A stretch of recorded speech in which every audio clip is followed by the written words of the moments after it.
Wanasema sifa mojawapo ya misemo katika jamii ni kubadilika haraka. Ndio. Na pengine inabadilika haraka kwa sababu chimbuko lake ni visa na mikasa iliyo katika jamii. Ndio. Kumeibuka misemo mingi hapa karibuni, na hasa katika kizazi hiki ambacho tunasema kizazi cha leo, kizazi cha Gen Z wanaita wenyewe, watoto wa mwaka 2000. Wamekuwa na misemo fulani ambayo ukiangalia si kwamba inabadili au inaharibu maana. Ndio. Lakini ukiangalia ni kama inambeza muhusika aliyefanya. Kwa mfano, wakimwona mtu anaimba nyimbo, ndio, lakini nyimbo zile zikawa haziimbwi ipasavyo kama ambavyo wanaziimba wasanii wenyewe, ndio utasikia nikwambia kutana na Diamond wa bei ya jioni. Nafikiri umeona. Mimi pia kutana na Alikiba wa kuchemsha. Naam.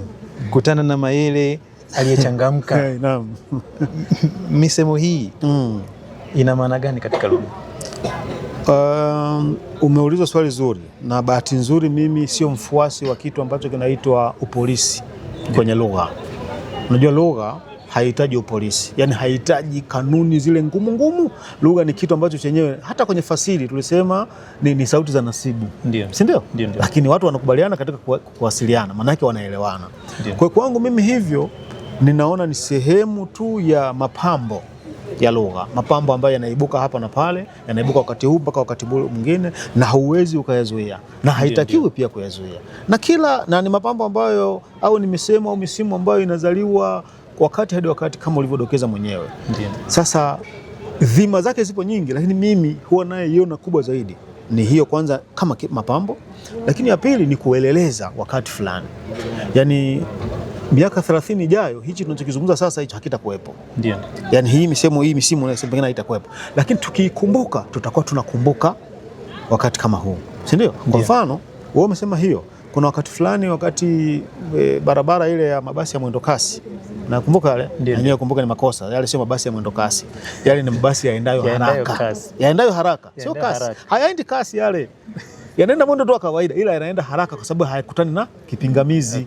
Kwa sababu barabara yake ile haina msongamano, kwa hiyo yanakwenda tu haraka, hayaendi kasi. Anaweza kaenda mwendo ule wa 60 labda, ambao na wewe pia huku unaenda ukipata nafasi ya kwenda, lakini wewe utakutana na foleni. Ndio.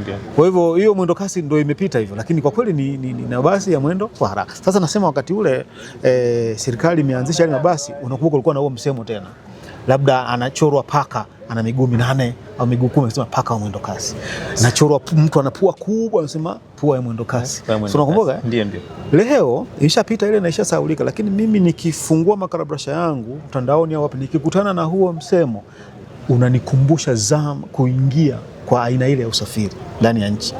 Kwa kama nilivyosema, hii unasema leo kwamba sijui wewe Mayele wa kuchemsha sijui nini wabuza sio na nini, vinatukumbusha baada ya miaka 20 vitakuwa vinatukumbusha wakati huu. Kwa hili kwangu zaidi ya pambo, lakini litakuwa inaeleleza, ni kielelezo cha wakati fulani kwamba lugha au jamii ilipitia tukio fulani au ilipitia hali fulani.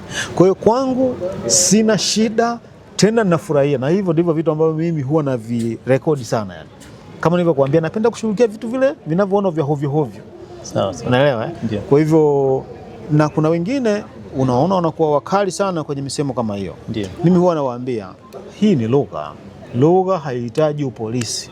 Yani lugha ipo tu, inazaliwa yenyewe, inaenda. Kuna baadhi ya vitu vinakwenda kabisa. Nakumbuka mwaka 93 neno kasheshe ulikuwa huwezi kulitamka mbele ya mtu mzima, mtu mwenye unayemheshimu. Wakati ule yani huwezi kulitamka. Lakini leo kasheshe ipo kwenye kamusi kabisa. Si ndio? Lugha. Ila wakati ule kumbuka, kulikuwa na watu kabisa wanakemea, yani wanakemea. Hata tena tunaposema Kifimbo Cheza ule kwenye gazeti la Sani, miongoni mwa waliokuwa anawatandika kupitia ule ukurasa wake ule ni pamoja na waliokuwa wanatamka maneno kama makasheshe. Huo ndio polisi nauita mimi, kwamba usiseme hivi, fanya hivi. Kama wenyewe wanataka kulitumia, watalitumia na hutaweza kuliua na litakwenda. So nikirudi kwenye swali lako la msingi, natazamaje misimu kama hii? Mimi kwa hakika naitazama kama mapambo, na lugha inahitaji vitu vya namna hiyo.